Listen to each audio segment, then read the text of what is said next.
asking about how the shots work. So we actually inject small quantities. That's right. And you get a shot of your allergens, and then the next time you get more, and the next time you get more. So every time you get a shot, the dose builds up. You're kind of like watering it down a lot, and then making they're it more concentrated. Dilute, because we have to start with a dilute dose to inject you with. And then, honestly, it is homeopathic doses at that point. They are small. This is very different than homeopathy. But then we build up to what we call effective doses. And not all recipes are the same. Some allergists will choose to use more than others. So if that is really important for me to know. It's because very important. us moms love comparing notes, and some are not tolerating them well, and like, so you can back down, do things different. So some allergists will start strong, like just with food desensitizing. Yes, all allergists will start at a lower dose, go to higher dose, but the higher dose target range will vary on allergists. Okay. So it can range even by 100-fold. Wow. And so it depends on your allergist experience, it depends on safety, it depends on all sorts of factors. Generally, people who are not board certified in allergy and immunology use less doses.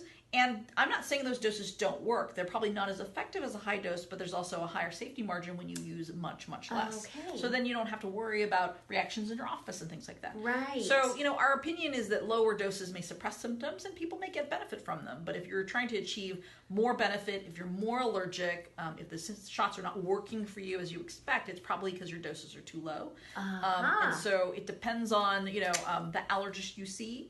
And so many people might even look at their shots and see if they have a slight color or tinge to them. But if you only have one thing in your allergy shot, you may not actually see any kind of colors. But if you have a lot of things in your allergy shots, you might see that it maybe looks like a light pale tea color or things like that when you get to your maintenance dose. Wow. So some people I did not realize that it can vary. It varies, and every allergist mixes their serum differently.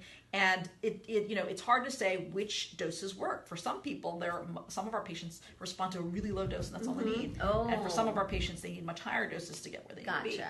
And so will doctors vary on how much they customize and don't customize to the patient? Yeah, so you'll have to discuss that with your allergist as to if you're not achieving an optimal response, whether or not they can do something about your serum. Okay, so is there any specific question we can ask doctors when we're exploring allergy shots to ask?